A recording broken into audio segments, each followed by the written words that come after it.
आप सदन में असत्य नहीं कहे। आप वो एक मिनट, हाँ चलिए। वो मैं हिंदुस्तान के सब किसानों से कहना चाहता हूं, गारंटीड लीगल एमएसपी हम इस सदन में पास करके आपको देंगे। लोक सभा ਦੇ ਵਿੱਚ ਮੋਦੀ ਸਰਕਾਰ ਉੱਪਰ ਵਿਰੋਧੀ ਧਿਰ ਭਾਰੀ ਪੈਂਦੀ ਦਿਖਾਈ ਦੇ ਰਹੀ ਹੈ। ਅੱਜ ਰਾਹੁਲ ਗਾਂਧੀ ਦੇ ਵੱਲੋਂ ਲੋਕ ਸਭਾ ਦੇ ਵਿੱਚ ਲਗਭਗ 1 ਘੰਟੇ ਦਾ ਭਾਸ਼ਣ ਦਿੱਤਾ ਗਿਆ, ਜਿਸ ਦੇ ਵਿੱਚ ਰੱਜ ਕੇ ਹੰਗਾਮੇ ਵੀ ਹੋਏ ਤੇ ਸਪੀਕਰ ਦੀ ਅਤੇ ਰਾਹੁਲ ਗਾਂਧੀ ਦੀ ਤਿੱਖੀ ਬਹਿਸਬਾਜ਼ੀ ਵੀ ਦੇਖਣ ਨੂੰ ਮਿਲੀ। ਪੰਜਾਬ ਦੇ ਕਿਸਾਨਾਂ ਦੇ ਇੱਕ ਵਫਦ ਦੇ ਵੱਲੋਂ ਰਾਹੁਲ ਗਾਂਧੀ ਦੇ ਨਾਲ ਲੋਕ ਸਭਾ ਦੇ ਵਿੱਚ ਮੀਟਿੰਗ ਕੀਤੀ ਗਈ। स्पेशल तौर पे राहुल गांधी उन्होंने एक कमरे दे विच मिले ते उन्होंने ये गल लोक सभा दे विच रखनी चाहिए। राहुल गांधी ने लोक सभा दे विच कहा कि बीते दिनी जो किसान मैनू मिलण लई आए तां उन्होंने मोदी सरकार दे वल्लों रोकिया गया, मैनू मिलन नहीं दिता गया। बस इसे गल नूं ही लैके रौला पै गया। स्पीकर का कहना कि तुसीं लोक सभा दे विच झूठ बोल रहे हो, तुसीं किसानां नूं मिले भी हो, मीडिया नाल भी उन्हां दे नाल खलो के संसद के गेट के बाहर ही तुसीं मीडिया नाल गलबात भी कीती है, जो कि कानून की उलंघना है। इन्हां गल्लां दे नाल फिर राहुल गांधी दे वल्लों की मोड़वा जवाब दिता गया, तुसीं खुद ही देख लवो। 3 काले कानून, जमीन अधिग्रहण बिल को आपने कमजोर किया, उनको आप सही दाम नहीं देते हो। इस चक्रव्यूह से निकलने के लिए उन्होंने आपसे सिर्फ एक चीज मांगी है, 2 चीजें नहीं मांगी है, सिर्फ एक चीज मांगी है। उन्होंने कहा है कि हमें लीगल गारंटीड एमएसपी दे दो। आपने उनको बॉर्डर पे बंद कर दिया, रोक दिया, आज तक रोड बंद है। आप उनसे बात करने को तैयार नहीं है। वो यहां आए, मुझसे मिलने आए, आप उनको अंदर नहीं आने दे रहे थे। माननीय सदस्य, आप सदन में असत्य नहीं कहे।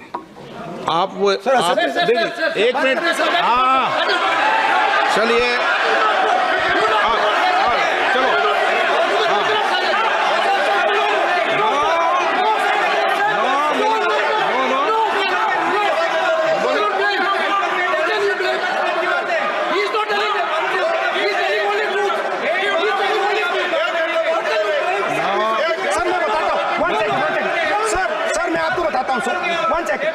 सर मैं आपको फैक्ट बताता हूं सर, जो मुझे एक सेकंड, हाँ बता। मैं आपको फैक्ट बताता हूं, फिर आप मुझे करेक्ट कर दीजिए।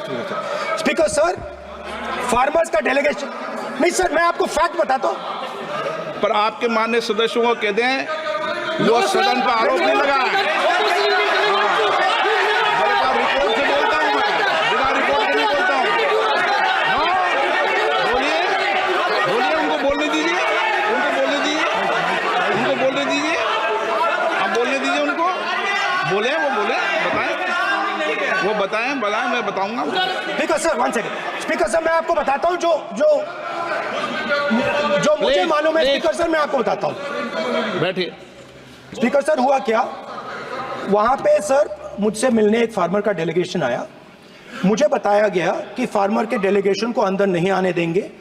मैं उनसे मिलने जब गया तब उनको अंदर आने के दिया गया था। सर ये फैक्ट है सर। अब पता नहीं कोई मिसकम्युनिकेशन हुआ, वो अलग बात है, बट फैक्ट ये है कि जब मैं मीडिया के साथ वहां गया तब दरवाजे पार्लियामेंट के, संसद के उनके लिए खुले, उससे पहले वो बंद थे। ठीक है, और ये आप उनसे भी पूछ लीजिए sir. Please please, no please please, एक मिनट प्लीज। आपने विषय उठाया इसलिए मैं बोल रहा हूं। ऐसे तो सदन की व्यवस्थाओं पर सवाल नहीं उठाना चाहिए। किसको आने दें, 1 मिनट प्लीज बैठिए, किसको आने दें, किसको अलाउ नहीं करने दें, ये स्पीकर का जुडिक्शन होता है। नंबर 1, जब ये सूचना आई आप मिले, उनसे अंदर मिले, लेकिन उसमें एक सदन की मर्यादा का उल्लंघन हुआ कि कभी भी सदन में माननीय सदस्य के अलावा दूसरा कोई व्यक्ति बाइट नहीं दे सकता। और हाँ, और आपकी मौजूदगी में बाइट दी, ये क्लियर करना चाहता हूँ। सर ये टेक्निकलिटी है सर, ये मुझे मालूम नहीं थी। कोई नहीं, बट सर प्लीज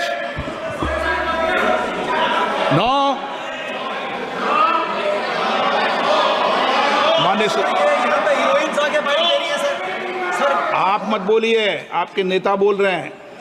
तो स्पीकर सर, महिला आरक्षण आया तो ये आपको बेटे बेटे कौन सी करने का अधिकारी है? माननीय प्रतिपक्ष के नेता आपके बेटे बेटे सदस्य कमेंट्री कर रहे हैं, फिर वो कहते हैं कि लोग क्यों कमेंट्री कर रहे हैं? सर हम चाहते थे, हमारा एक्सपेक्टेशन था कि जो अन्नदाता है, जो सरकार से सिर्फ एक चीज मांग रहा है, लीगल गारंटीड एमएसपी। हमें लगता था कि ये कोई बड़ा काम नहीं है सर, ये इतना बड़ा काम नहीं है। हमें लगता था कि अगर सरकार बजट में इसका प्रोविजन कर देती, अगर बजट में इसका प्रोविजन कर देती तो जो हमारे किसान हैं जो चक्रव्यूह में, आपके चक्रव्यूह में फंसे हैं, वो निकल पाते। ये हमारी थिंकिंग थी, मगर आपने नहीं किया। तो मैं यहां इंडिया गठबंधन के तरफ से गारंटी देता हूं कि हम ये काम करके दिखा देंगे। जो आपने अपने बजट में नहीं किया वो मैं हिंदुस्तान के सब किसानों से कहना चाहता हूं, गारंटीड लीगल एमएसपी हम इस सदन में पास करके आपको देंगे।